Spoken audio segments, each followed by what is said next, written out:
I can't believe you haven't said anything about the Victorian dollhouse that I'm in. Well, because I hadn't noticed, because I was too busy looking at you. Because I look into your eyes when we talk. Look at this literal American Girl doll bed that I've been sleeping on for, I obviously no one else can see this, but I am in New Hampshire directing a children's musical right now, and I'm recording from the basement that I'm staying in, and the bed has this like canopy that can only be described as the top of a Victorian carriage. I absolutely love it. You know, when I was a kid, that was my dream for a bedroom, was to have like the canopy, and then I wanted specifically the, what do you call it? Like kind of the mesh around the bed. Oh yeah, the thing that you absolutely can't have because it's a huge fire hazard, actually. Oh, well, my mom put that around my bed, and I'm not shocked by that. I got to live my princess dream for That's a while. Awesome. In this room, she has her husband's grandmother's wedding dress. So it's a wedding dress from like the 1800s, and I'm just looking at it. That's beautiful. What does it look like? It's like long, and it's got like a cape situation. Ooh. And there's little like flower details, and it doesn't have like sleeves, but it has like little like lace sleeves. But yeah, there's also a dartboard in here. I don't know. Like, it's just such an interesting, we in this basement. It's 10:30 a.m. How was your day so far? My God, I've done so much. I woke up, ate a breakfast my husband lovingly prepared, and then we went grocery shopping, and then I did some final little edits on today's episode. My script today is relatively short for me. It will not be the 2.5-hour episode of The Whale that we recorded that we then had to split into 2 episodes. I feel like if I write a script and I'm like, I don't know, is this going to stretch the time? It's probably enough. We're going to go on tangents about video games we played as child, men who one of us dated, conspiracy theories about the Titanic. Some of these have been cut, so you never heard them, audience. Speaking of conspiracy theories, welcome to Informed Attraction, a podcast hosted by one pair of sensible sneakers and one pair of block heels. A podcast about how the real culture war was the people we poisoned along the way. I'm Mackenna Goodrich. I'm Dr. Aubrey Hoffer. Now I have to ask my question I've been asking every week. Which one of those things do you think each of us are? I mean, when was the last time you wore a pair of block heels? A very long time. Well, there you go. Aubrey, we agree this week. Yes. I think I am a sensible pair of sneakers. I'm kind of dressed like a New Balance sneaker right now. You're wearing so many colors at this moment. I newly a sweater because I didn't bring enough clothes for my 4-week trip to New Hampshire. Okay, let me show the back of the sweater because it gets crazier. Okay. Oh my God. So Mackenna's wearing like a long sleeve polo looking sweater, and it's got like stripes to like the t-shirt arm length in, you know, on the front, a different pattern on the back, and then both of the sleeves have different colored stripes. So it's like black and red on the front, gray and navy and white on the right arm, and then the left arm is like trans flag. Yeah, gay rights, baby. Gay rights. Whoop, whoop. This is my they arm. Yeah. Damn right. This is the she here in the center, and this is the they right here, dog. So this is episode 4 of our Mascot series, and today we're going to be talking about M&Ms. Whether or not they're fuckable. I wanted to dedicate a full episode to the M&M spokes candies specifically because part of the inspiration for this series was about the time when conservatives freaked out about the green M&M getting a redesign, which we're going to be talking about. And that whole scenario just makes me wonder, why is the objectification of a sentient candy more important than real-life women? It's interesting that we're talking about this week because we're in the midst of, and now you all get to figure out what week we recorded this episode. Ooh! We're right in the middle of the Sydney Sweeney eugenics controversy. That, like, wasn't a controversy, but also was. And then the conservatives were like, they're trying to take away Sydney Sweeney's boobs. And it's like, I need us to stop getting into fights about commercials. Well, you did steal my closing monologue just then. That's we can cut this. No, we'll cut it. No, we'll cut it. No. We'll cut it. No. We're talking about it here and now. I mean, we'll cut it. No. Oh, wait, everyone, take out that I sent you all. I know I sent these to all of you. All 1,000 of our downloaders, I did send these to. Yeah, what's up? We hit 1,000 downloads this week, too. That was exciting. Hey, it's editing Mackenna. We've now hit 1,600, which is also very exciting. So thank you all again for listening. And here's us being excited about 1,000. We should also say thank you. Thank you so much to everybody who has listened to us. Thank you to everybody who has sent us very nice emails, left comments. This is a moment of shameless self-promotion, but if you have enjoyed listening to this podcast, please share it with your friends. Please leave comments on the streaming service that you're listening on. Like, please email us. And rate it. And rate it. Those are all things that if you do those things that take like literally like half a fucking second of your life, that actually really, really, really, really, really, really, really helps us to get a wider audience. Yeah, which we would love. We would love to spread the woke mind virus to more people, to more little gay people on the internet. Yeah. Our RFK brainworms. Our RFK brainworms, our MNG, and what is Aubrey's middle name? Oh, fuck. You know what? Enter your mind palace. Enter your mind palace. You have a weird middle name. It's not weird. It's so common. What is your middle name? Come on, enter your mind palace and make a guess now. It's crazy because I can think of the name your parents almost named you. Because your parents almost named you Rhonda. Yes. A definite lesbian. If I was named Rhonda. If I was Ronnie, come on. Oh. I'm wearing a white tank top right now. This is you look really gay right now. This is a very We Ronnie look very moment. gay in different ways right now. Oh my god. Okay, you're not a Nicole. You're not a Mary. Do you need a letter? Yeah, I need a letter. Okay, L. Lee? No, it's Lynn. Oh, you're damn it! I'm Aubrey Lynn Hoffer. That's what I was saying. So I've sent you all. See, I feel like actually now that we've yapped enough, everyone's forgotten the thing that I said earlier, and now Aubrey can do her monologue at the end.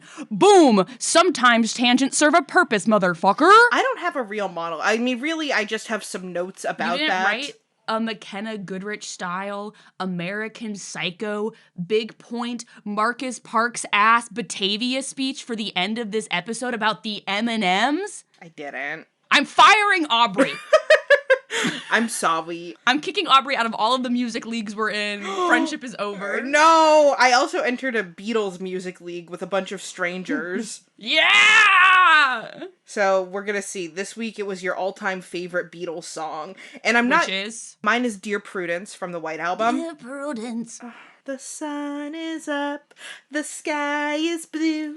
I got fed not the Talking Heads, the ones that everyone followed around in their vans and did drugs. Fish? Nope, the other one. Grateful Dead.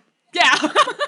I got a cover of the Grateful Dead covering Dear Prudence on my Blue Sky today. Someone skeeted about it. Wow. Hey guys, you can also follow us on Blue Sky because since the last episode, I have made a Blue Sky. We have no followers and I just keep talking to myself. Aubrey is putting out some incredible content on the Blue Sky that is just for me and her. It's for me and Aubrey. It's for me and Aubrey. My process on Blue Sky is I'm just like, what am I thinking right at this moment? Yeah. You're using it as your notes app. I am. And then it gets one like from Mackenna. It's me, baby. I should be using it. What should I be using it for? Vibes. I use mine for vibes. It's just vibes. I did see recently there's a screenshot of an episode of Family Guy where Peter is wearing a shirt that says I love Lois. I definitely think that we should have that in our merch. An I Love Lois shirt? Yeah. I think we should have I Love Meg shirts. Oh, we should have I Love Lois and I Love Meg and then keep a running poll at all times for what is selling more. Damn right I support it. Okay, the M&Ms. Talk to me about which one you want to have sex with the most because I'm sure that's going to come up. Well, the answer is blue, but okay. I'm quite fond of M&Ms in general. I think this is something I have learned about all people with skinny moms. Skinny moms love M&Ms. Yeah, that makes sense to me. My mom has always kept a jar of peanut M&Ms at her bedside. See, I would also say specifically peanut M&Ms. I think skinny moms love peanut M&Ms. I don't know why. I think because it's like the illusion of protein. The illusion, well, and also I think it is. It's kind of like a snack. And it's like peanut M&Ms are straight up filling. Yeah. I ate them on a plane once when I thought I was going to pass out, and it was an Allegiant flight, so I had to pay for them.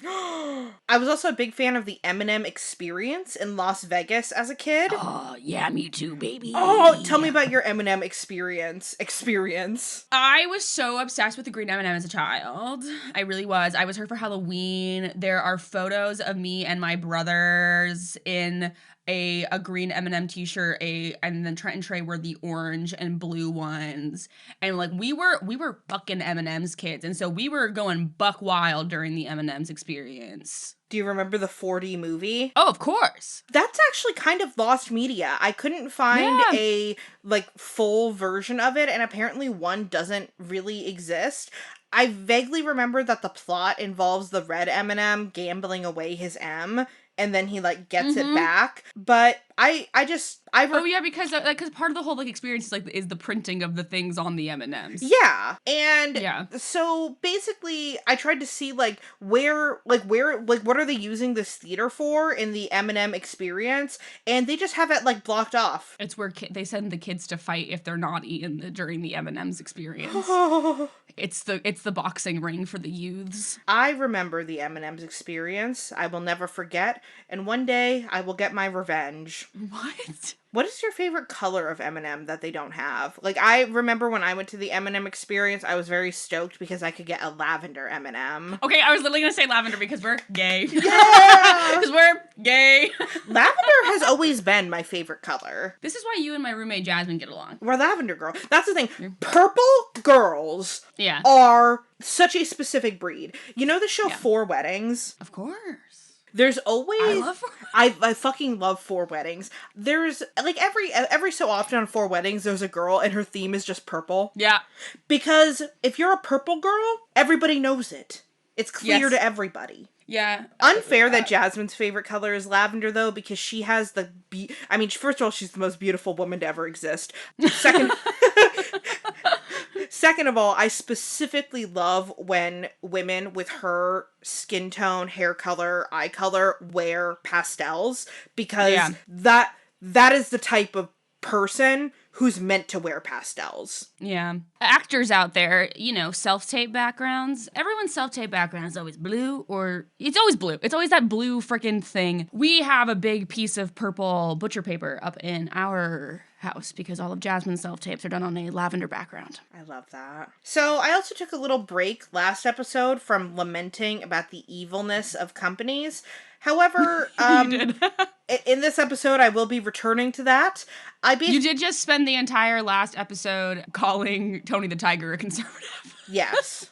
And I meant it. I said it with my full fucking chest. Yeah.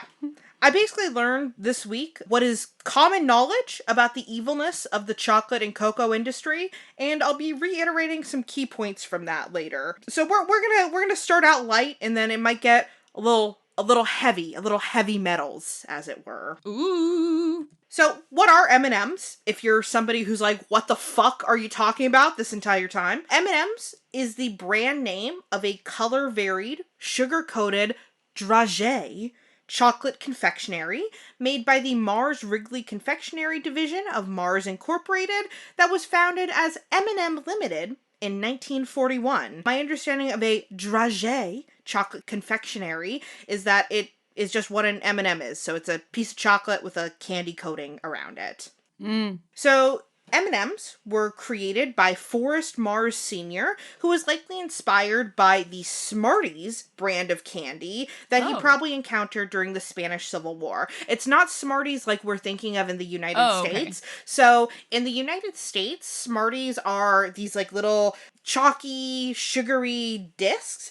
In the UK, the Smarties candy is basically M&Ms. Oh, I have seen those. And also really quick, just as we're doing the Shameless Self-Promotion episode, for those of you out there who think Aubrey doesn't need to make that distinction because our entire audience is in America, real quick for you, I'd like to shout out the, hold on, 8% of our audience that exists outside the U.S. Shout out.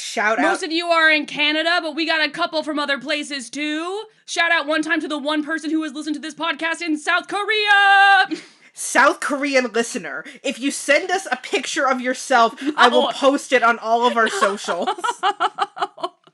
But you have to prove you're in South Korea by standing in front of something that only exists in South Korea. We also got Egypt. We got one from Greece. We got one from India. We got one from Thailand. We got one from Poland. One from the Netherlands. And we got 5 from Japan and Australia. All right, 5 Japanese/Australian viewers.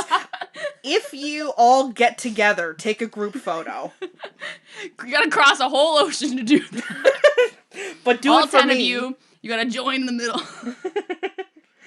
So the sugar coating around M&Ms makes it possible to carry chocolate in warm climates without it melting, and that's the characteristic that defines an M&M, and it prompted the company's longest-lasting marketing slogan that became, quote, "the milk chocolate that melts in your mouth, not in your hand."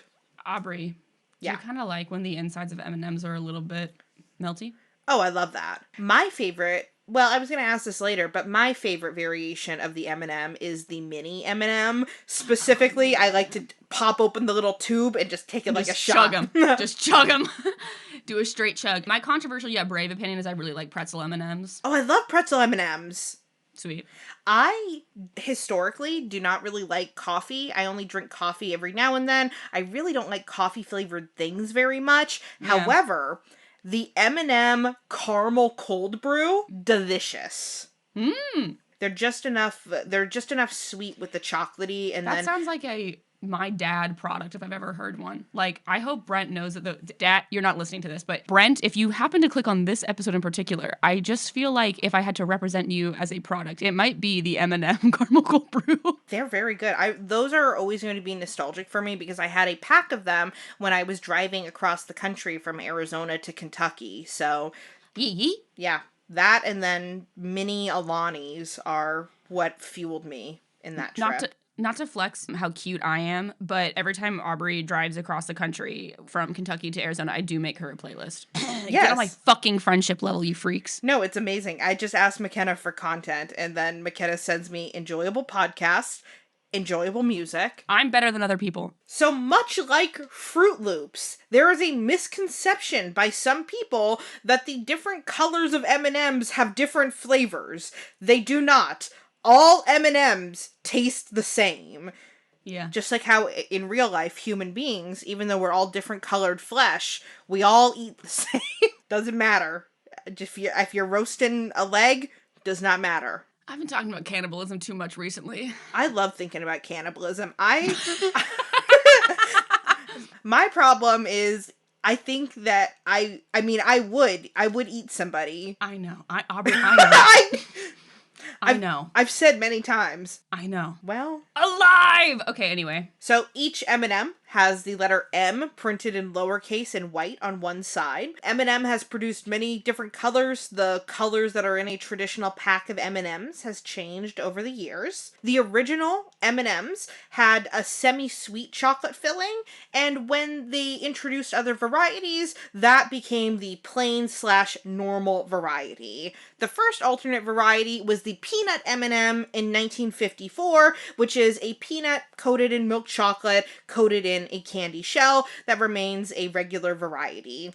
We've mentioned some of the other varieties before, but some of the others are peanut butter, almond, pretzel, crispy, dark chocolate, and caramel, and then there's other varieties that are limited in duration or dependent on geographic availability. I like peanut butter M&Ms. I like peanut butter. I was gonna say, I also really fuck with the crispy one, man. I like the crispy one. I just like M&Ms in general. Hey, it turns out I just like M&Ms. It turns out. I don't really fuck with the almond ones, though. I don't think I've had them. I would probably think that they're okay. Almonds are my least favorite nut. Yeah. I went hiking with the music director and the composer of this musical I'm working on the other weekend, and we were doing almond slander while we were hiking up this mountain. I just think they're a little overrated. I think it's like okay, this is gonna sound crazy.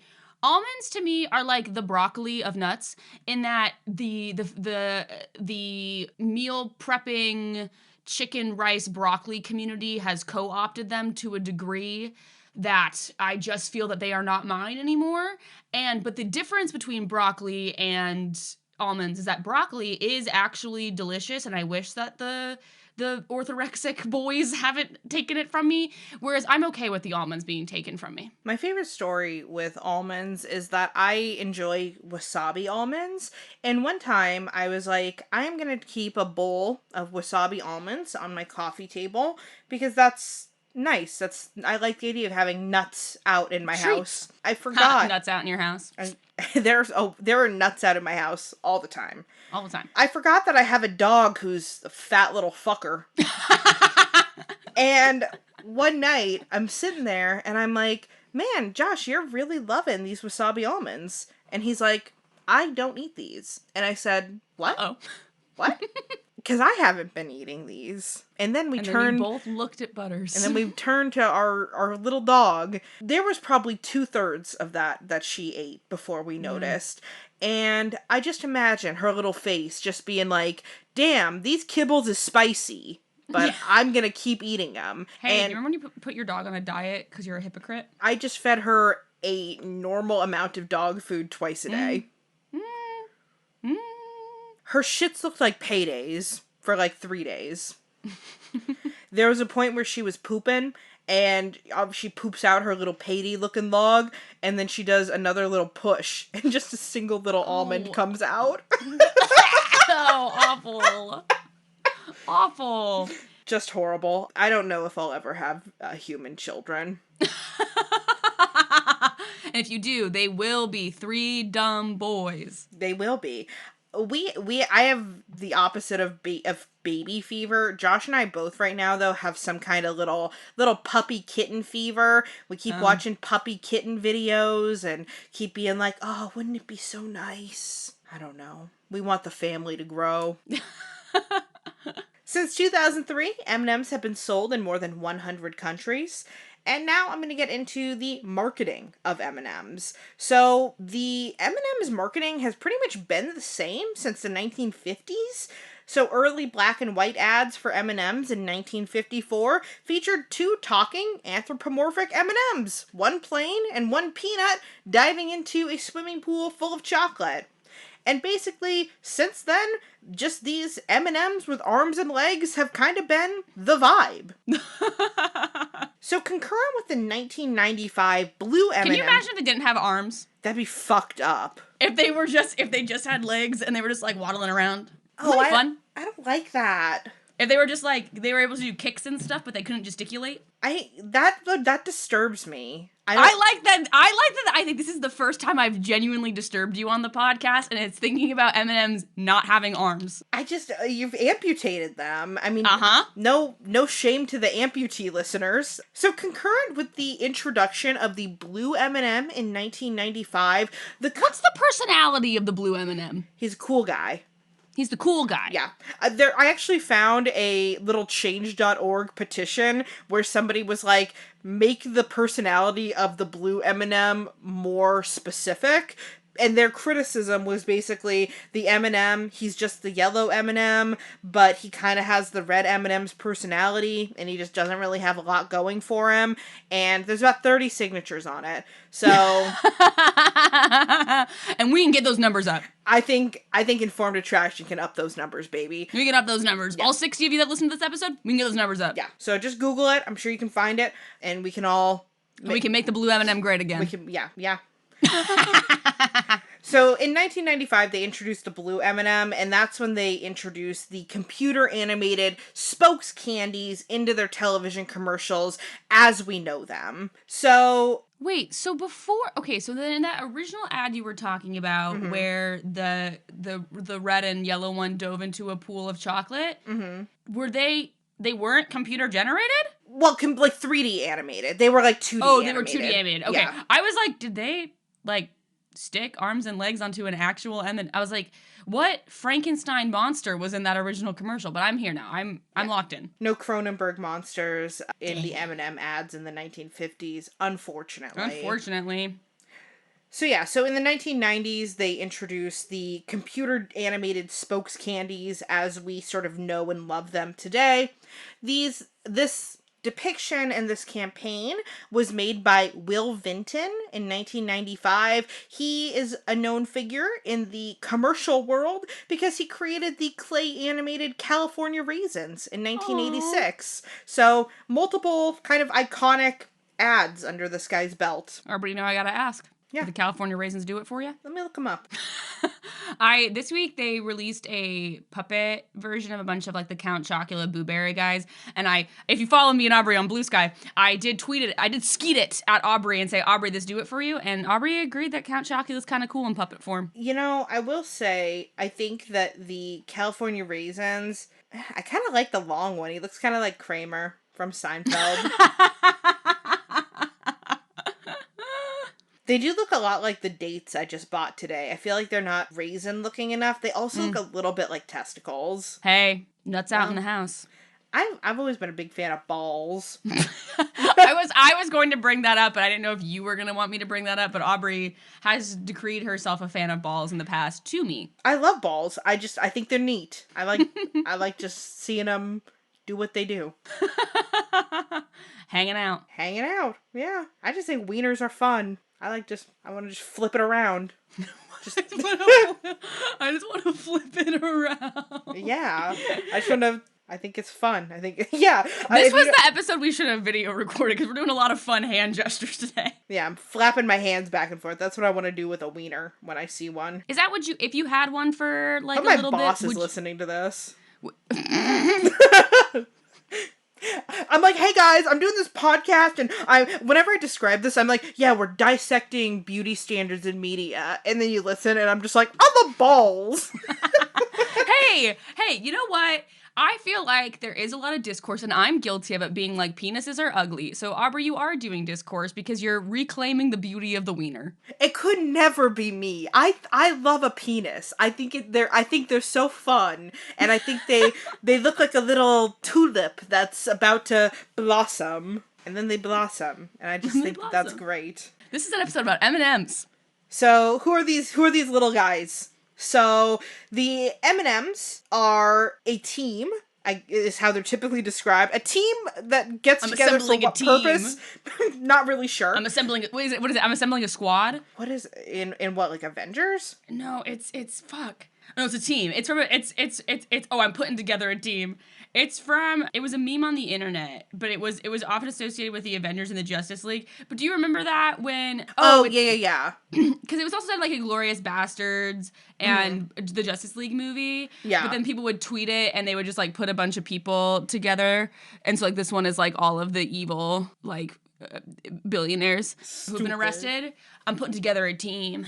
So the first member of the team is the team leader, the cynical and sardonic Red, who was originally voiced by John Lovitz and is now voiced by Billy West. No, your eyes are gonna be bulging because of all these celebrity voices of the M&Ms. Okay. Red is the mascot for milk chocolate, peanut butter, and crispy M&Ms because they're all kind of representatives of the different M&M variations. We have the happy and gullible Yellow, who was originally voiced by John Goodman. I did know that one. Now is voiced by J.K. Simmons. I did not know he was voiced by J.K. Simmons now. I knew he was originally John Goodman. I love you, J.K. Simmons. J.K. is my Arizona/Montana king, just like me. Is he from Arizona?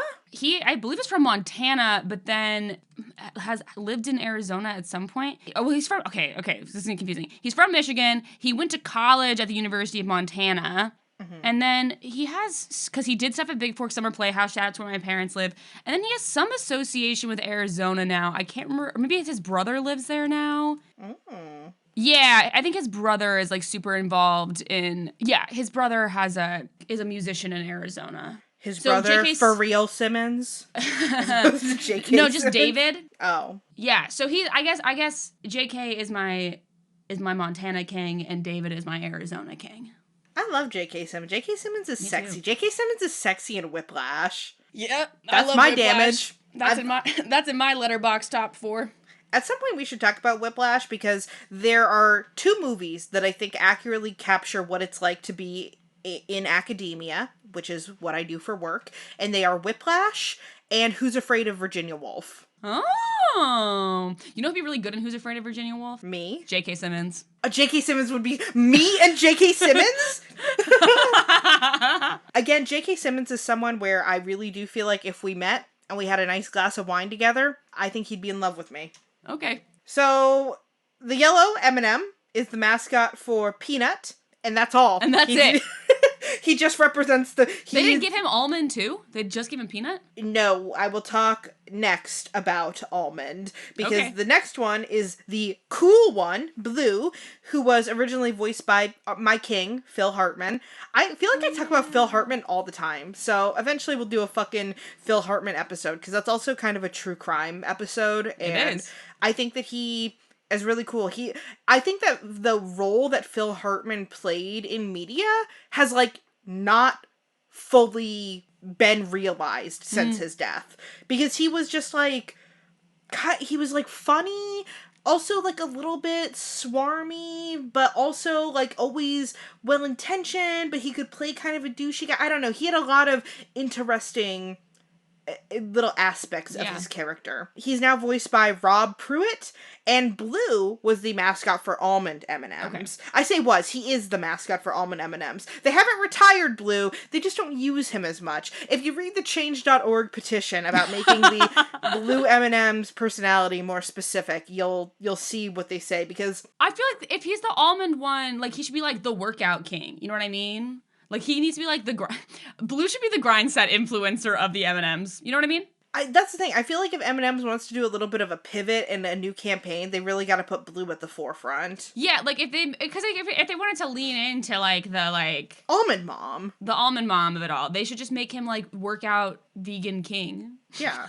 We then have Mackenna's favorite, the seductive green. I learned that her personality is in reference to an urban legend from the 1970s that the green M&Ms were aphrodisiacs. Oh, is that why? Wasn't there like rock stars who only wanted green M&Ms in their dressing room or something? Yes, but like not specifically green M&Ms. Oh. Usually, actually, the reason for that is because if you're a touring musician, you have like a rider, right? Yeah. And so that is like all of like your safety stuff, all of the prep like that. And so what some touring musicians started doing was having really specific things in their riders, like, I only want blue M&Ms, and if they went into their dressing room and if they saw that the venue provided only blue M&Ms or whatever, they knew that the rider had been read. That it had been read and that people had paid attention to it, and if they hadn't, then it's like, okay, well, did you do any of the fucking safety shit that stuff. I need? Like, did you do any of this other stuff? So that's actually the reason for that kind of stereotype, which then kind of got morphed into people being like, oh, these, like, they're difficult. Whatever, difficult celebrities. But it's actually, a lot of the time, it's as, like, a safety check. I learned that at ASU Gamage. Fantastic. Green is the mascot for both dark chocolate mint and peanut butter M&Ms. Wait, I thought red was the mascot for peanut butter. No, red is... Oh, why does it say for both?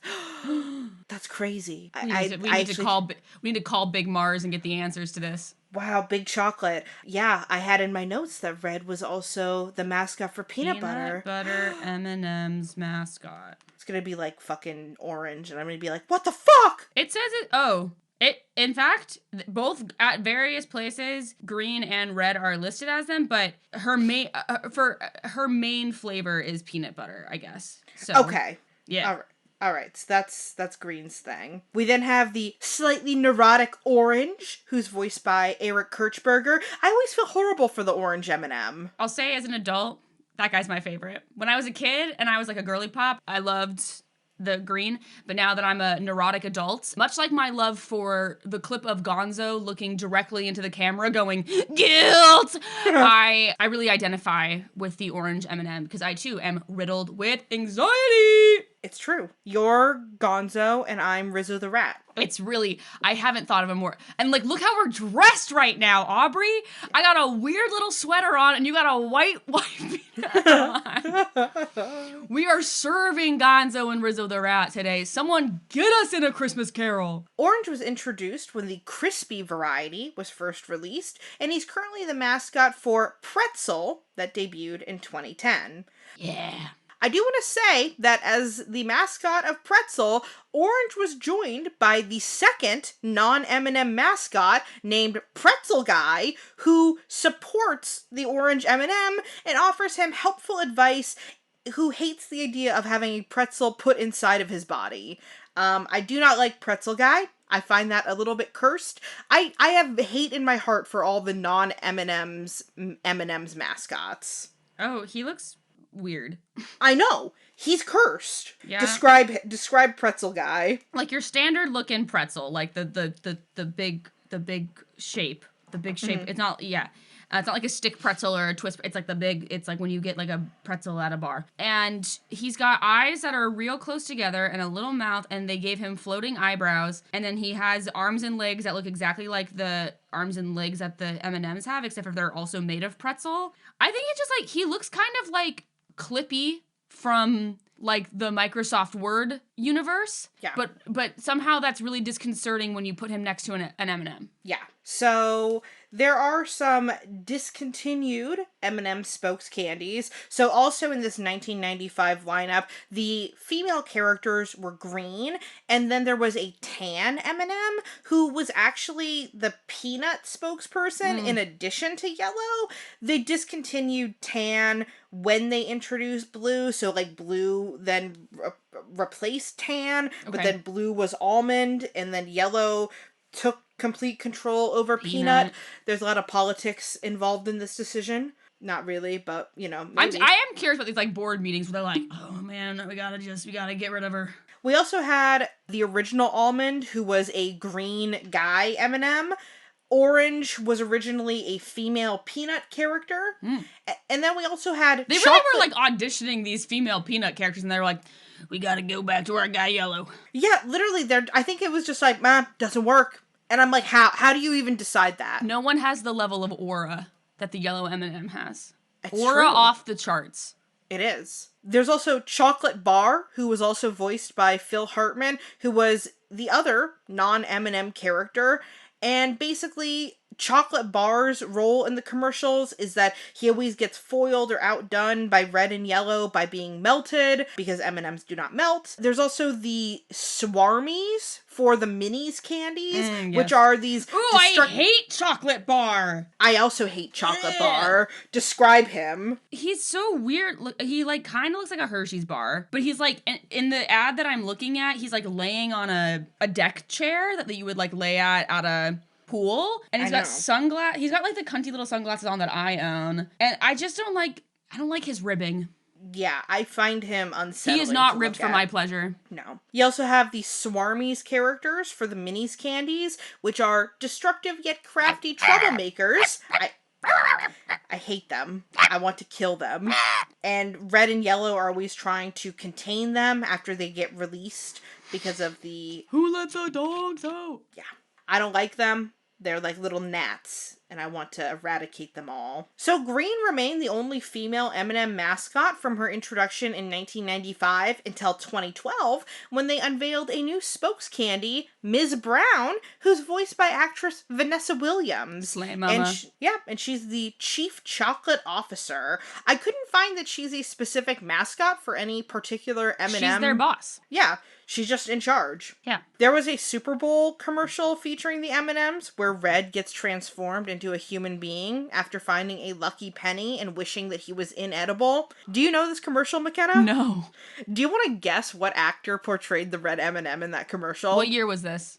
Whatever Super Bowl LII was. That'd be 52. David Spade. No, Danny DeVito. Dang! Oh, I was in the right. I was in the right with like I knew it was gonna be like a little man. You know what I mean? Like I knew it was gonna be like a little guy. Cause Red has like little guy energy. He's got short man energy.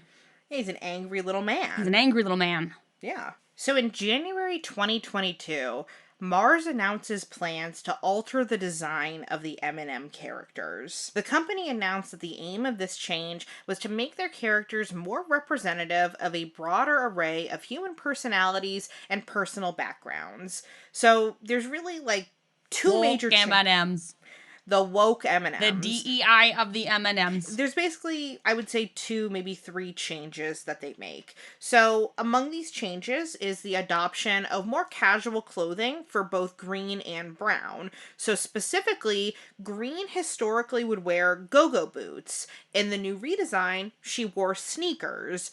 Brown, when she was first introduced in 2012, wore stiletto heels and then switched to block heels, which we all know are the manliest of heels. It's true. We know this to be true. This is also the time when they really solidify orange has anxiety. I don't really, that had always been part of his character, But now but they're they naming really, it. they made it. Yeah, they have language to describe that. He went now. to a psychiatrist and he got a diagnosis. DSM diagnosis. We're proud of him. He's on sertraline now. Yeah, anxiety with agoraphobic tendencies. And a fear of having a pretzel put inside of him, truly. And they also, at this point, in September 2022, introduced the purple M&M, who's voiced by Amber Ruffin, who first appeared in a new commercial singing, "I'm Just Gonna Be Me." Gay. Oh, just wait. Is that part of your conspiracy theory? It is not part of my conspiracy theory, but it's part of Tucker Carlson's. Oh, okay. Because I'm like, she's gay. So, in the light of all of these changes, so the orange M&M officially being anxious, the green and brown M&Ms wearing different shoes, and the introduction of the purple M&M, Fox News conservative pundit Tucker Carlson, my dad's favorite guy. One time when I was with my mom and my grandpa in Montana, I asked for the channel to be changed when Tucker Carlson was on, and they did not like that I asked for the channel to be changed. My dad watches Tucker Carlson on X, a platform that he never used until it became conservative cesspool. Yeah. That has 75% bot activity, according to a recent study. That's cool. Not surprising to me. There have been times when I've had to log on to X recently to look for something. Yeah. And then I'm just like, wow, this is horrible. Uh-huh. So Tucker Carlson presents this change as evidence of the Mars company taking the liberal side in the culture war surrounding changing gender norms. Specifically, he calls the new green and brown M&M frumpy, less sexy, and woke. Mackenna, I'm going to send you a block of text. And you're gonna do a dramatic reading. But I just want to say, it's literally the same shit as the Lola Bunny one, where it's like, I think it's kind of a pointless change. And it's like also, just like the Lola Bunny one, it's like the Lola Bunny thing was like, they put a full shirt on her, and this one is they changed her shoes, and somehow that's like emblematic of the libs winning. And it's like, what the fuck are we talking about, man?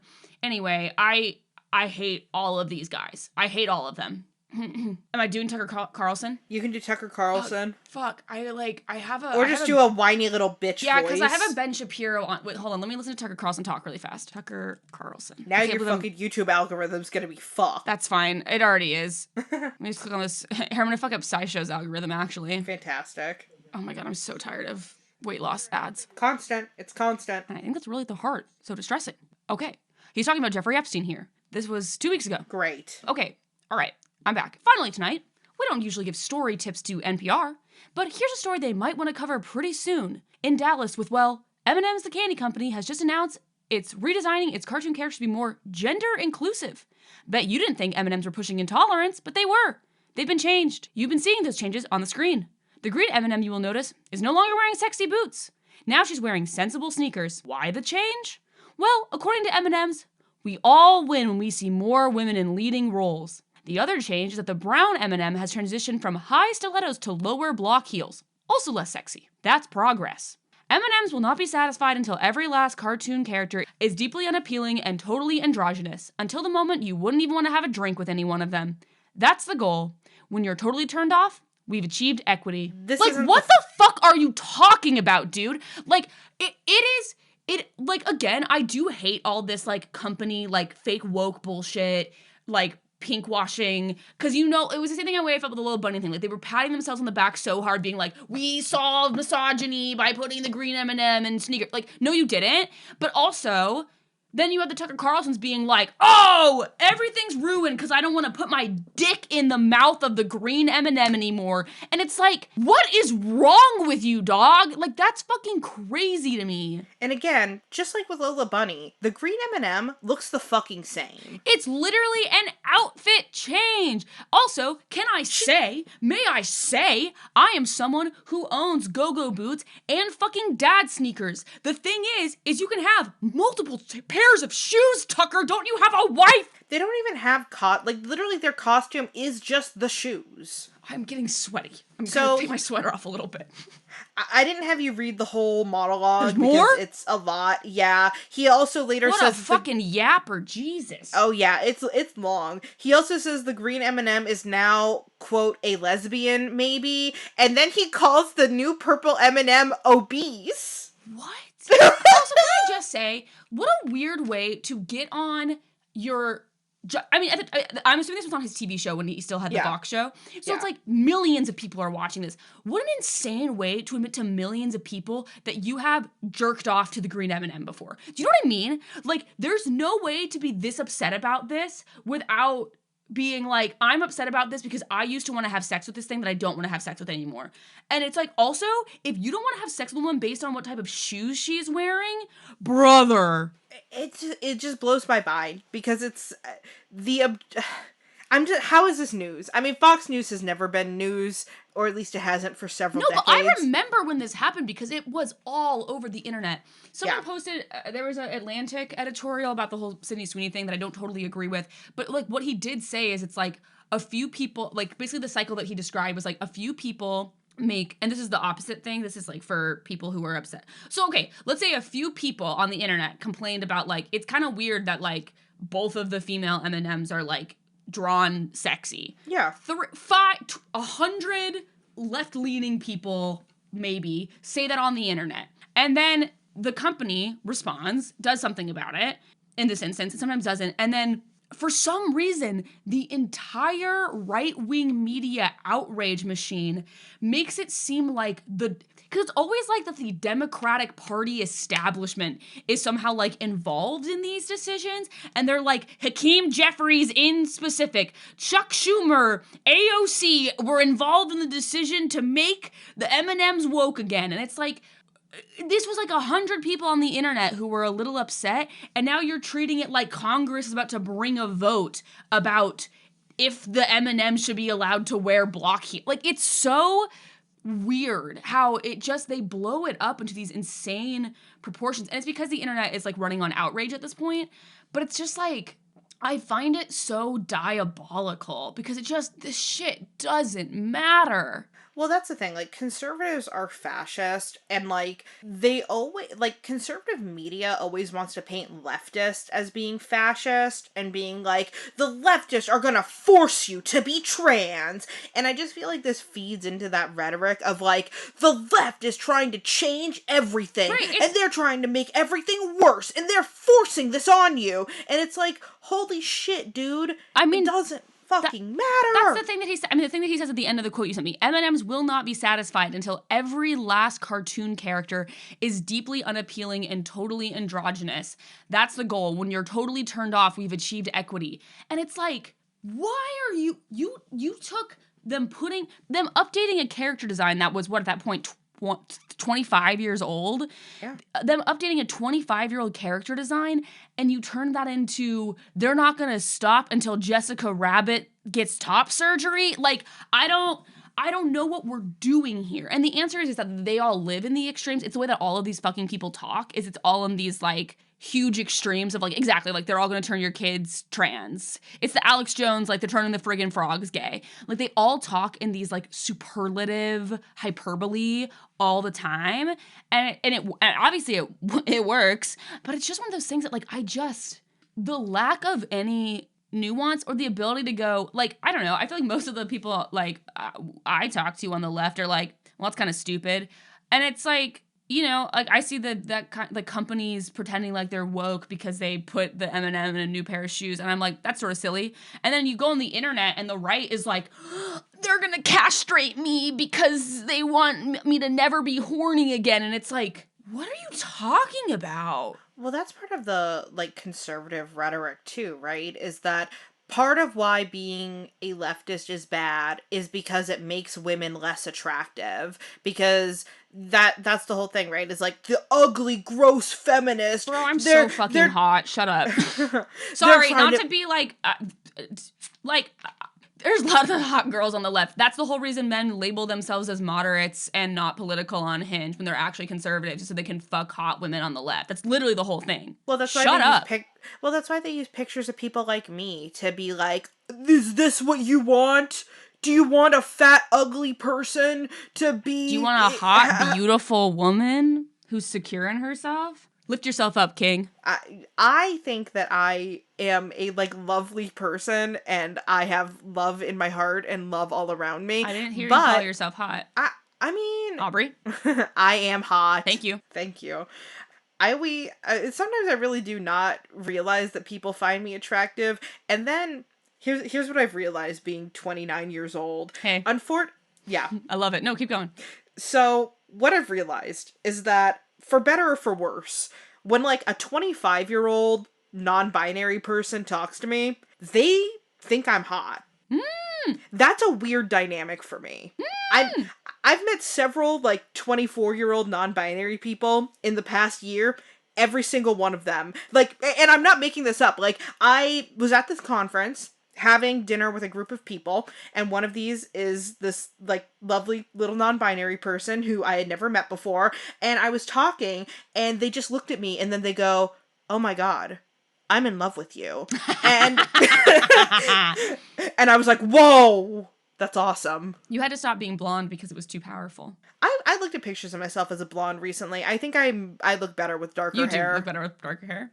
But the conservatives would not agree because I'm an uggo because I have color in my hair. Yeah. Well, and that's the thing, right? Is that's it's just the deep-rooted misogyny of conservatives to just be like, how dare a woman present in a way that I personally do not find attractive? Yeah. And if anyone is encouraging that, it is somehow they should evil, be shot and killed on sight, or indicative that the culture around me is degrading. Did you? Sorry, I'm about to tangent the fuck out of this. Yeah. Did you get the discourse yesterday on your side of Blue Sky about the guy who posted the "we need to like encourage leftist men to have sex" or whatever?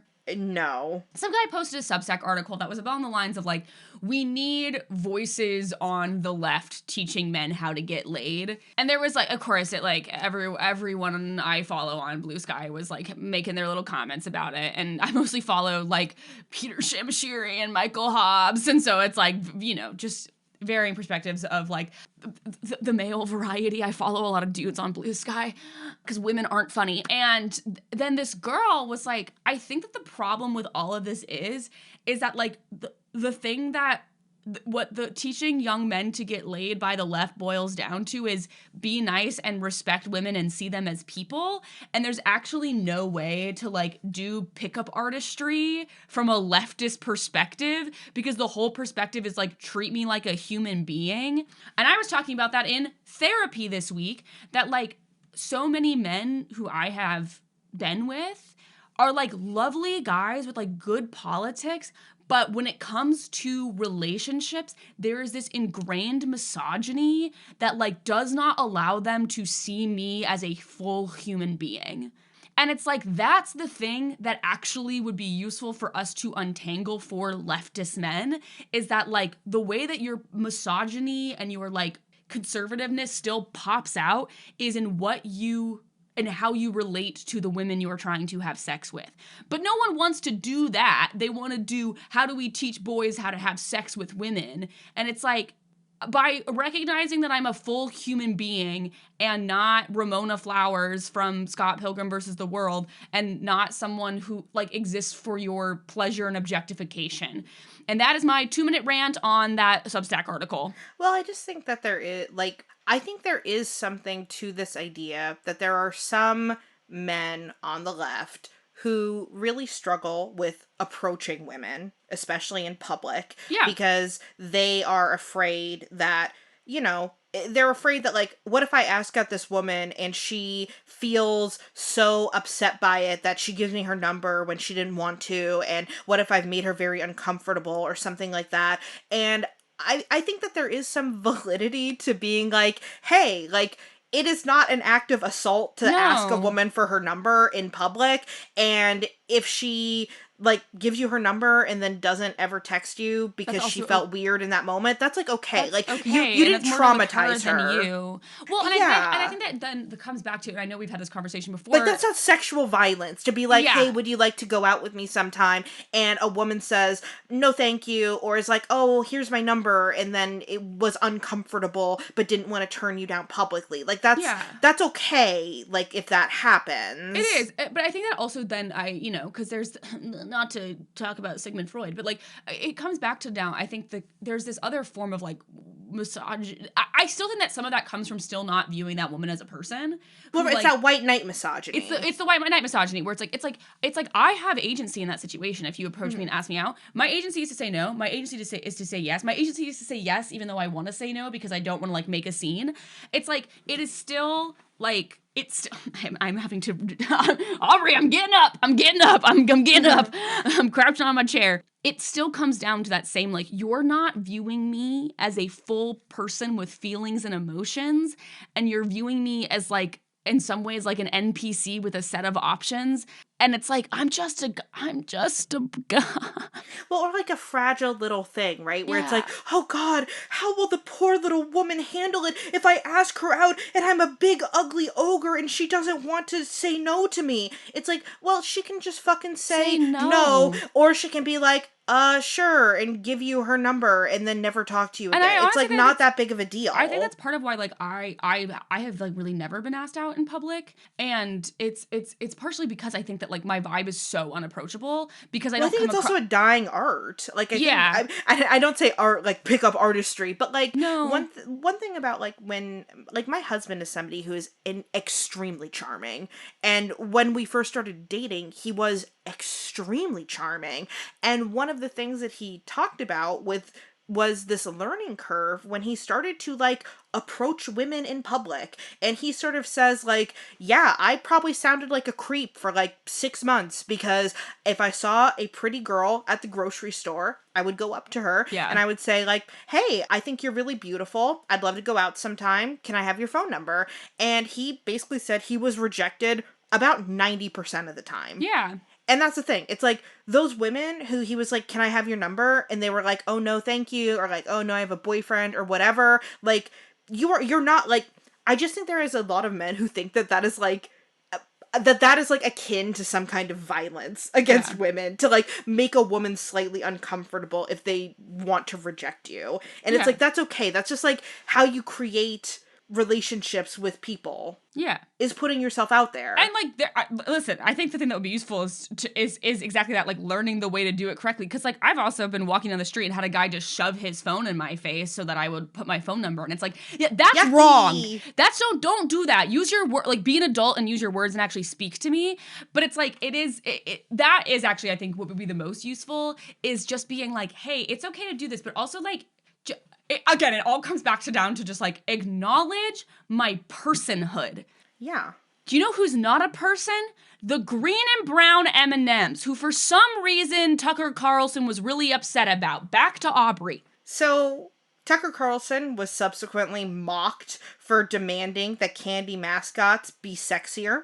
It became kind of a meme on the internet, something that people joked about a lot. I want to talk about how M&Ms as a company responded to this criticism and why it all feels a little too convenient. We're at the conspiracy theory part! Yay! So, referencing criticism surrounding the changes from conservative media, the company teased a Super Bowl commercial in January 2023 by making a fictitious announcement that the M&M spokes candies were going to be retired and replaced by comedian Maya Rudolph. In the teasers leading up to the game, they had a bunch of different teasers where Maya Rudolph was shown hijacking the M&M's brand in her own image and then relaunching it as like Ma and Ya's candy-coated clams. And then they also did these teasers where the spokes candies were exploring their outside passions, and so they'd work with Spotify or Zappos or eBay. I remember that, yeah. Yeah. And then in the eventual Super Bowl ad for Ma and Yaz, Red makes a cameo during the final scene, along with Yellow holding up a sign that says help. And then after the game, the company posts a press conference, in quotation marks, confirming that the spokes candies had been reinstated. So it was very wink, wink, nudge, nudge. Oh, we're gonna replace them with a, woman of color. Just kidding. Don't worry. They're all back. Ha ha ha. Didn't we have a good laugh about that? My conspiracy is that this whole thing was probably a fucking distraction, and that de-yassifying the green M&M was at the heels of a lawsuit against basically every chocolate maker stating that they have child slave labor in their supply chains. It all comes back to the child slave labor from episode 1. So in February 2021, a lawsuit was filed against major chocolate companies Nestle, Mars, Hershey, Cargill, Barry Callebaut, I don't know that one, Olan, and Mondelez. Essentially, our old friends Mondelez. 8 former child laborers from, is it Malai or Mali? I should have looked this up. Mali. 8 former child laborers from Mali were trafficked to cocoa plantations in, I think it's Côte d'Ivoire. Côte d'Ivoire? Yeah, Côte d'Ivoire. Côte d'Ivoire, before reaching the age of 16, and they all filed this class action lawsuit against those companies. The plaintiffs alleged that they were recruited through deception, that they were forced to work without pay, that they were exposed to dangerous pesticides and machetes, and subjected to severe physical and psychological harm. The main claims were that the companies in the lawsuit knowingly benefited from child slavery that's embedded in their supply chains, despite the fact that these companies did not directly own the farms that they worked at. So it's part of the supply chain, but like Mars itself does not own the specific cocoa farm where this slavery was happening. I don't give a shit. You're using slave labor. Exactly. And what they allege is that these companies misled the public by delaying or failing to meet the promises of the 2001 Harkin-Engel Protocol, which was a voluntary industry agreement to eliminate the worst forms of child labor. So in 2001, all of these chocolate companies signed this agreement, basically saying by 2005, we're not going to have any more child slave labor in our supply chains. And they extend the deadlines first to 2005, and now the deadline has been extended up to 2025. Research on the Harkin-Engel Protocol has shown that most of the objectives of the agreement have not been met by any of the companies in the chocolate industry. So all of that is just performatory. This class action lawsuit was the first U.S. class action lawsuit of its kind targeting the cocoa industry specifically. So as this is happening, Tucker Carlson is ranting about the de-ossification of the green M&M. So what is the legal outcome of this case? Well, so in a separate but related case under the Alien Tort Statute, or ATS, the U.S. Supreme Court ruled in an 8-1 decision that the plaintiffs could not sue Nestle and Cargill in U.S. courts because the alleged wrongful conduct occurred overseas and not in the United States. For this specific lawsuit, in June of 2022, Judge Dabney Frederick dismissed the class action suit for a lack of standing, finding no demonstrable traceable connection between the defendants and the specific farms where the plaintiffs were enslaved. The ambiguity over intermediaries and free zoning sourcing where most cocoa is produced undermine the plaintiff's legal leanings. So basically, there's all this ambiguity over, like, what exactly is, like, the sourcing of which the is cocoa. Intentional. Yeah, and so they use that to basically be like, wasn't me. And at the time, the plaintiffs announced plans to appeal, which they did. And unfortunately, in July 2025, the D.C. Circuit Court upheld the dismissal, emphasizing that the plaintiffs had not plausibly alleged the companies purchased cocoa from the exact farms where they were enslaved. And the court said that such vague allegations cannot support liability. Just a win for the little guys, the giant chocolate corporations. There's also, at this time, so as this fucking green M&M discourse is happening, as this child slavery lawsuit is happening, there's a consumer report that comes out that finds that all 28 bars of dark chocolate that they tested contained measurable levels of both lead and cadmium. Bro, how? That's crazy. Yeah. So 23 of those 28 bars had levels high enough that just 1 ounce per day could exceed California's maximum allowable dose level, potentially posing health risks over time. There were several bars that exceeded the thresholds for both metals. 2 of the worst were Lily's Extremely Dark Chocolate, which had an 85% threshold, and then Hershey's Special Dark, which had the highest level of lead of any of the chocolates that they tested. So you might be like, hey, why is long-term exposure to lead and cadmium bad? Have you ever spoken to a boomer? Well, long-term exposure to both lead and cadmium can affect brain development, especially in people who are pregnant and in young children, people who might be eating a lot of candy. Yeah. And it can also harm the nervous system, kidneys, immunity system, and reproductive health in adults. So, yeah, y'all ever heard of lead poisoning? And that's why the paint's different now? So, you might be wondering, hey, how did lead and cadmium get into these chocolate bars anyway? That's exactly what I'm wondering. I'll be so on God. So, cadmium is absorbed by the cacao trees from contaminated soil, particularly in areas that have a lot of industrial pollutants. And then lead contamination often occurs after the harvest from soil or dust that settles on the beans during drying. Sweet. So basically, these factories are just dirty and bad, and yeah, there's just fucking bad shit all over them. Thank God. Thank God we're like getting rid of like EPA regulations and slashing the FDA and all that too. Thank God. Thank God. Well, Consumer Reports urged the chocolate manufacturers to publicly commit to reducing the heavy metals by Valentine's Day 2023. The only one that responded was Trader Joe's, who responded with a statement saying that their product safety was an ongoing issue that they were working on. There were Trader Joe's always has a recall. Trader Joe's stays having a recall. Yeah. Lawsuits were filed against some of the brands, including Trader Joe's and Lindt, by consumers, but in at least one case involving Trader Joe's, most of the claims were dismissed by a federal judge for lacking evidence that the contamination posed an unreasonable risk.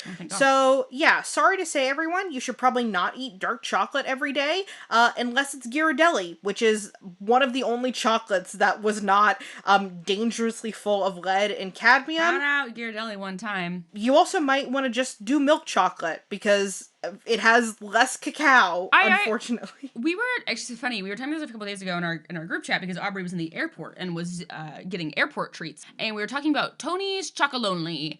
And like, while I don't think Tony's Chocolonely is that different from any chocolate when it comes to like taste, the whole like reason for Tony's Chocolonely is that they like are 100% slave free.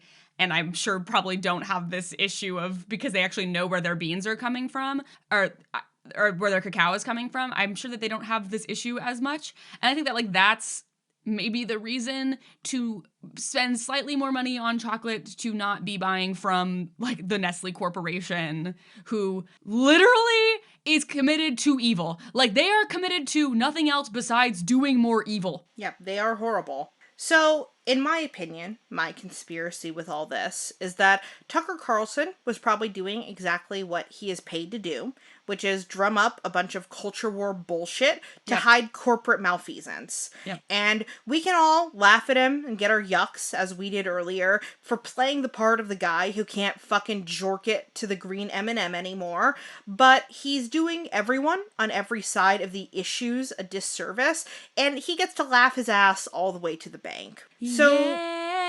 So that basically ends me with my little fucking notes of just like, does anyone actually care about the M&Ms being sexy? Yeah, I mean, I'm sure. There are people who cared, especially people who care after being, riled up by Tucker Carlson. But it also reminds me of, right now as we're recording, and people are up in arms about the stupid fucking Sydney Sweeney jeans ad when, like, Trump is on the Epstein list and, like, our entire government is falling down around us. And that doesn't mean that you shouldn't fucking care about the Sydney Sweeney ad having low-key eugenics undertones, because it absolutely does. It absolutely does. But I just feel it is meaningful that Fox News is all up about this stupid bullshit and not up about the stupid bullshit that the rest of our government is.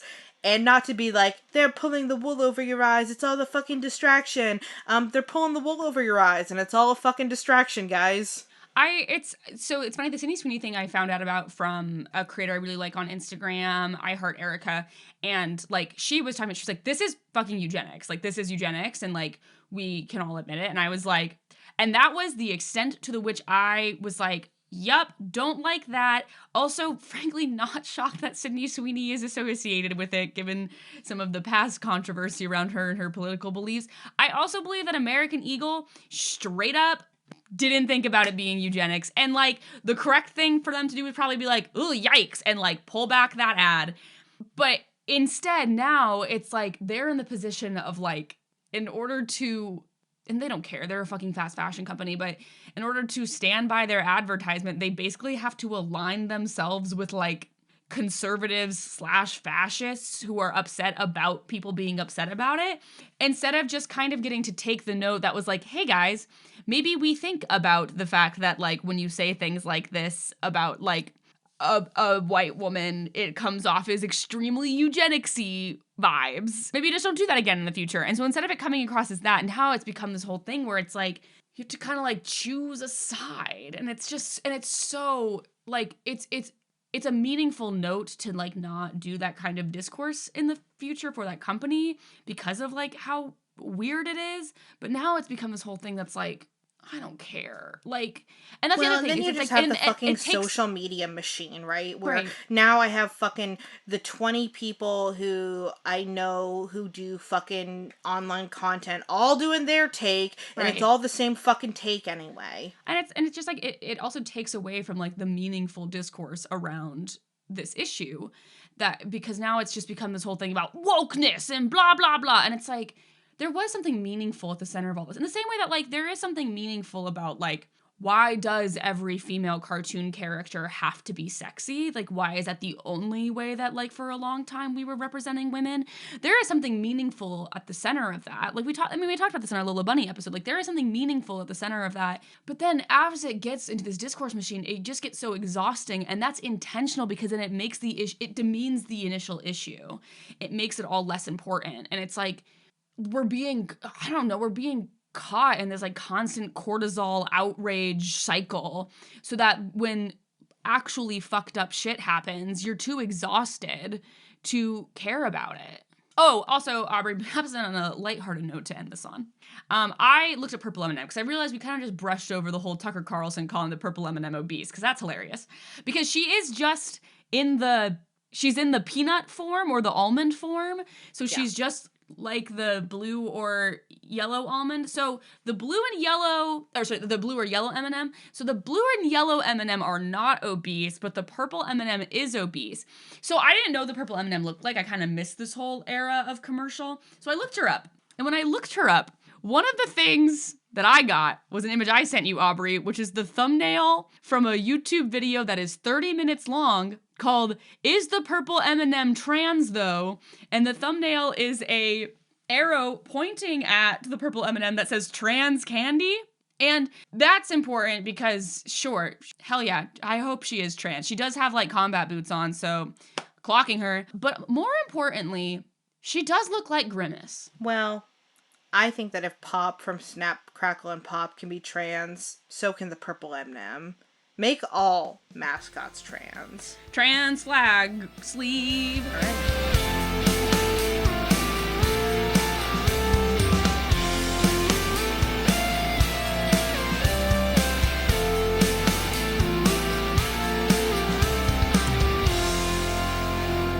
Have a question or a topic that you would like for us to discuss? Send us an email at informedattraction@gmail.com.